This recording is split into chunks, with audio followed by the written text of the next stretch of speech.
Peddapalli MP గడ్డం వంశీకృష్ణ గెలిచి ఏడాది పూర్తయిన సందర్భంగా పెద్దపల్లి జిల్లా కేంద్రంలో కాంగ్రెస్ కార్యకర్తలు సంబరాలు చేసుకున్నారు. కేక్ కటింగ్ చేసి స్వీట్లు పంపిణీ చేశారు పార్టీ కార్యకర్తలు.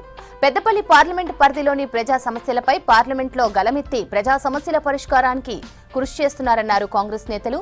బీఆర్ఎస్ హయాంలో పెద్దపల్లిని ఎవరూ పట్టించుకోలేదన్నారు నేతలు. కానీ ఎంపీగా వంశీకృష్ణ గెలిచాకనే స్థానికంగా అభివృద్ధి జరుగుతోందన్నారు పార్టీ కార్యకర్తలు.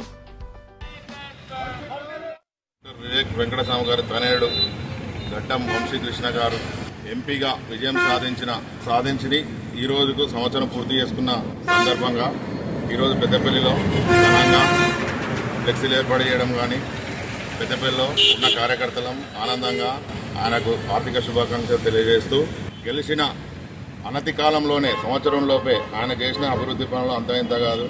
రైల్వే వందే మాత్రం రామగుండంలో రైల్వే భారత్ రైలు షాపింగ్ కోసం కొట్లాడారు.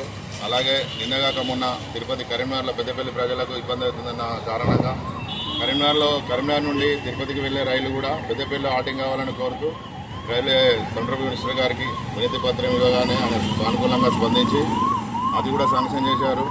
అలాగే మన బసందార్లో ఉన్నటువంటి ఎయిర్పోర్ట్ కోసం కృషి చేసి పెట్టాలని ఆయన అప్లికేషన్ ఇవ్వగానే వాళ్ళు కూడా సానుకూలంగా స్పందించి ఈరోజు అంతర్గాంలోని బసందార్లో ఉన్నటువంటి ఎయిర్పోర్టుకు సర్వే చేయడం జరిగింది.